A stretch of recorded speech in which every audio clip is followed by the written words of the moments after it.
Assalamualaikum Ustaz.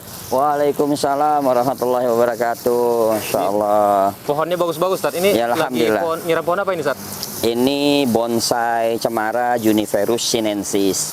Nah, Juniperus sinensis ini asal dari Taiwan. Sebentar ya, biar lebih fokus kita matiin dulu. Karena ini agak repot juga nih. Sambil kita ngobrol-ngobrol. Kang, sini Kang, bantuin nyiram.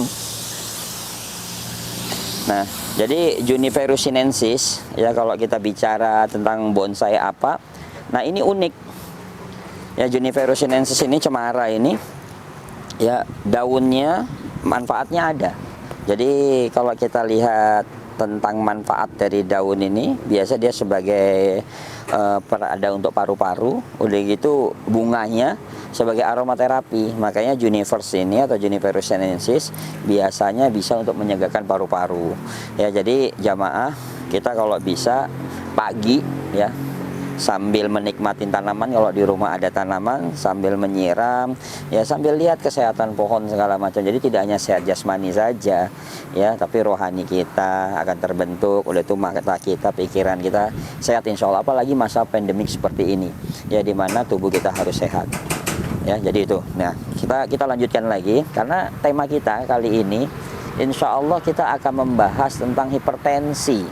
Ya, hipertensi ya, terkadang kita itu pusing obatnya apa sih sebenarnya, tanpa kita sadari dengan kita tadi santai nyiram menikmatin, nah itu bisa tekanan darah kita turun ya, karena kita enjoy, kita menikmati sambil berjemur pagi ya, terapi pagi ini insya Allah sangat jadi dua manfaatnya ya, kita mencuci mata, merilekskan otak kita, cahaya pagi matahari merespon organ-organ kita. Masya Allah. Nah, hipertensi itu sendiri sebenarnya penyebab utamanya apa sih Ustaz? Apa benar cuma dari makanan, apa dari pikiran, atau ada faktor genetik Ustaz? Jadi hipertensi itu ya, sebagian besar memang sepakat semuanya itu adalah pengaruh dari makanan ya.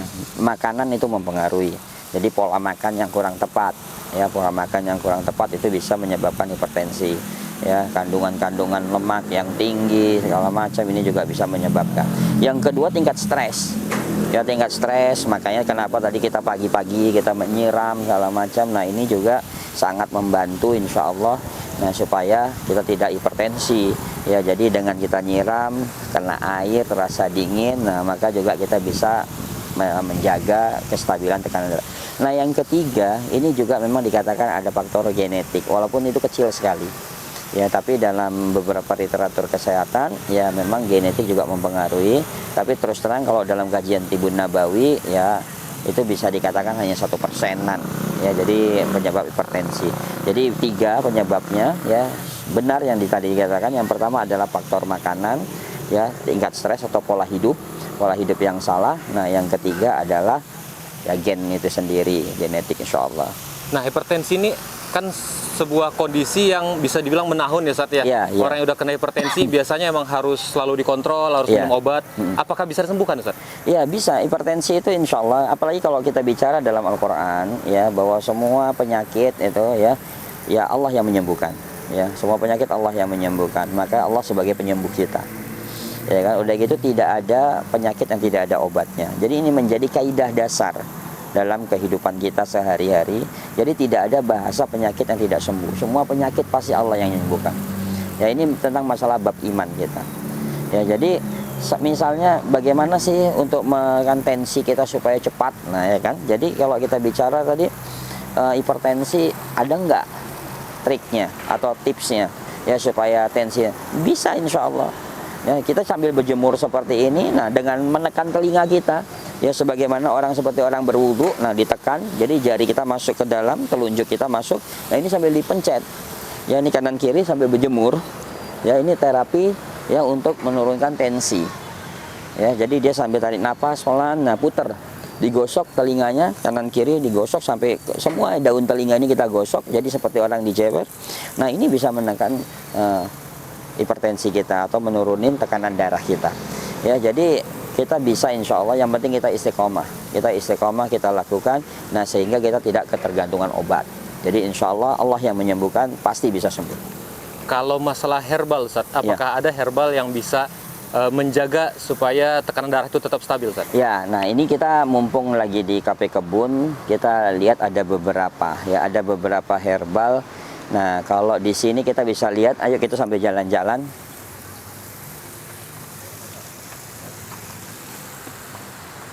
Nah, kita lihat ke wilayah sini dulu. Kita lihat.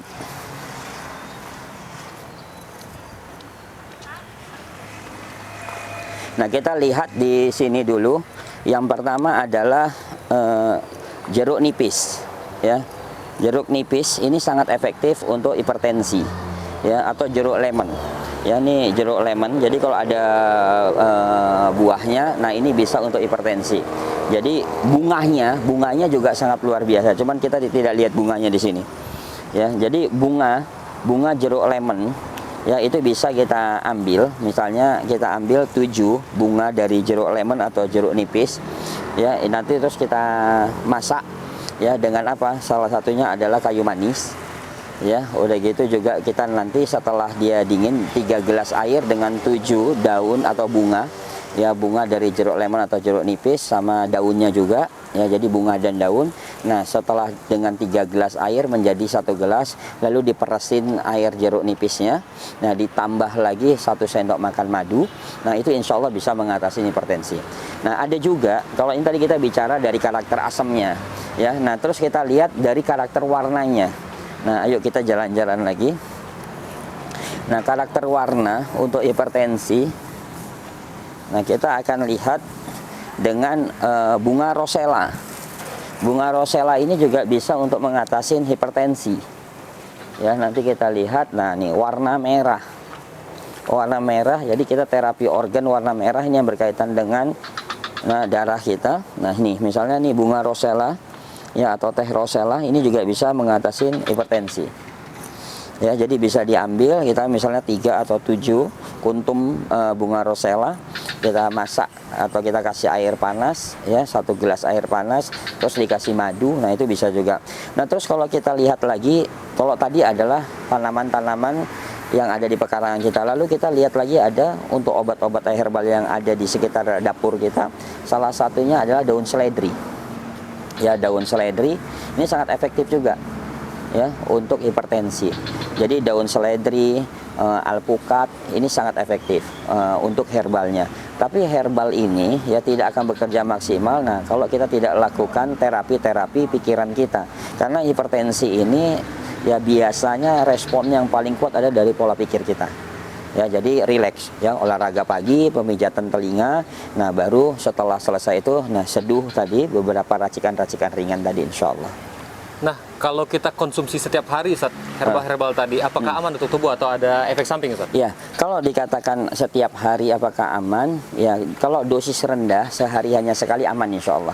Tidak ada masalah. Jadi misalnya dijadikan minuman pagi, ya, bareng dengan teh, nah itu sangat aman. Nah, tapi kalau dijadikan sehari 2 kali atau 3 kali, nah terutama seledri dan daun alpukat, ini tensi bisa drop sekali. Jadi sebaiknya kalau seledri dengan alpukat, dengan daun alpukat tidak rutin setiap hari. Jadi jaga-jaga misalnya 1 minggu hanya 2 kali saja. Nah, untuk menjaga untuk stabilitas tekanan darah kita. Kalau diselang-seling lebih bagus ya, Ustaz, ya? Ya, kalau diselang-seling bagus karena tubuh memiliki kejenuhan.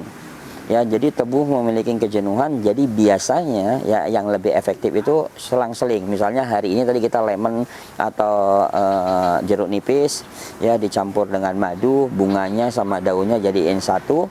Nah, nanti besoknya misalnya pakai rosella, ya, nanti pakai seledri. Jadi selang-seling itu aman. Ya, karena tubuh nggak sempat mengalami resisten terhadap satu jenis herbal. Jadi dia ada variasi dan itu biasa responnya lebih cepat. Sama dengan kalau kita analogikan begini.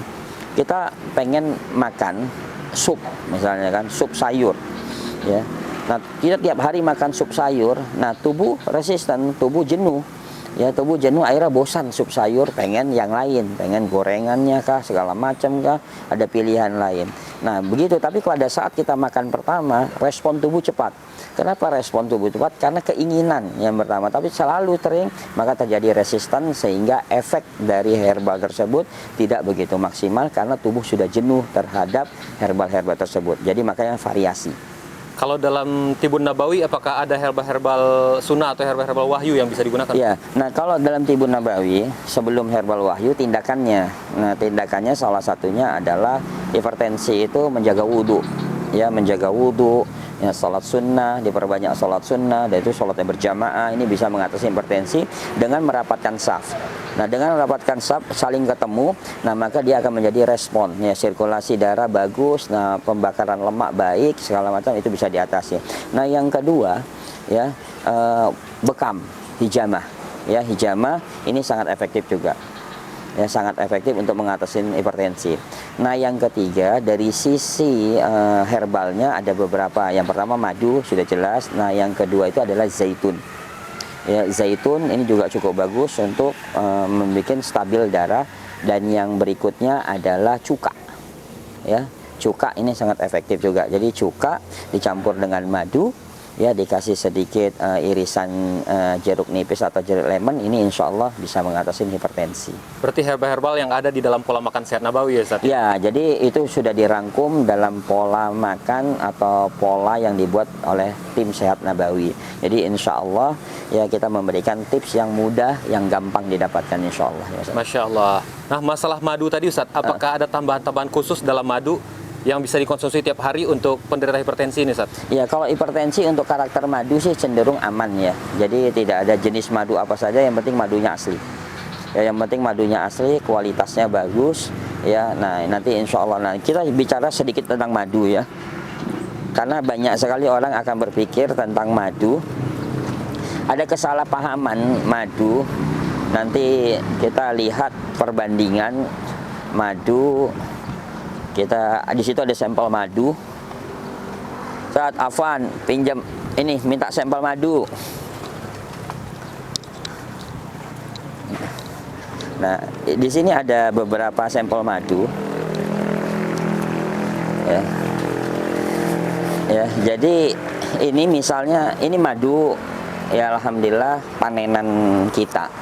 Ya, ini madu randu yang baru panen, kadar airnya ya sekitar 27-28. Pertanyaannya apakah bagus? Bagus ya. Madu murni ya, kualitas bagus ya, pasti akan baik. Nah, kenapa kita ambil madu randu? Karena satu keasamannya ya, terkait dengan hipertensi tadi bisa, walaupun semua madu untuk hipertensi aman, tapi randu ini memiliki selain anti peradangan pada tenggorokan segala macam sangat efektif juga. Nah, cuman ini sudah bagus, tapi akan mudah terjadi fermentasi karena kadar airnya tinggi. Nah, kesalahan kita terhadap madu itu biasanya melakukan proses pemasakan. Nah, makanya ini saya lihat sudah cukup bagus, tidak terjadi perubahan warna dengan pengurangan kadar air yang bagus, jadi tidak menggunakan api. Nah, ini bagus sekali. Ya, jadi kadar airnya ya dari 26-27. Ini tadi saya dapat sampelnya. Nah, ini hanya 19.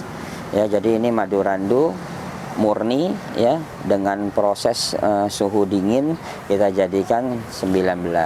Nah, jadi ini menjaga enzim pada madu karena dia tidak kena panas langsung ya, jadi dia dengan suhu dingin. Nah, ini menjadikan kualitas madu, nah termasuk untuk hipertensi tadi insya Allah akan lebih baik. Kalau dicampur dengan bawang putih itu bagaimana caranya, Ustaz? Bisa. Nah, untuk madu dicampur dengan bawang putih memang ada beberapa ya. Yang pertama, ada orang menumbuhkan satu siung bawang putih, dikasih satu batang kayu manis, direndam dalam madu ya, sehingga nanti terjadi fermentasi. Nah, itu akan baik juga untuk pembakaran lemak.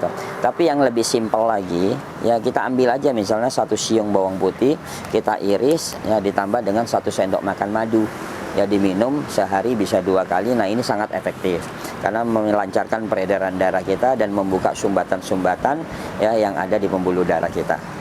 Jadi insya Allah sangat efektif. Jadi kaitannya dengan wahyu dan kearifan lokal insya Allah. Masya Allah, luar biasa, banyak sekali resep-resep yang bisa kita lakukan di rumah, Ustaz. Ya, terutama untuk saudara-saudara kita yang menderita hipertensi. Ya. Jazakallah khair, Ustaz. Dan yang pasti untuk para jamaah ya, kadang kita banyak mendapat ilmu atau kajian dan kita tidak istiqomah. Jadi pengen sehat itu sebenarnya sederhana. Ya, sehat itu tidak mesti mahal. Sehat tadi bisa dari lingkungan kita, sehat itu bisa dari dapur rumah kita, ya sehat itu dari sisi ibadah kita. Tapi yang terpenting adalah bagaimana kita istiqomah untuk melakukan tentang pola hidup yang benar. Jadi itu insya Allah. Masya Allah. Terima kasih banyak Ustaz Ya, atas sama-sama. tips-tips dan ilmu yang dibagi hari ini Ustaz. Insya Allah. Assalamualaikum Ustaz. Waalaikumsalam warahmatullahi wabarakatuh.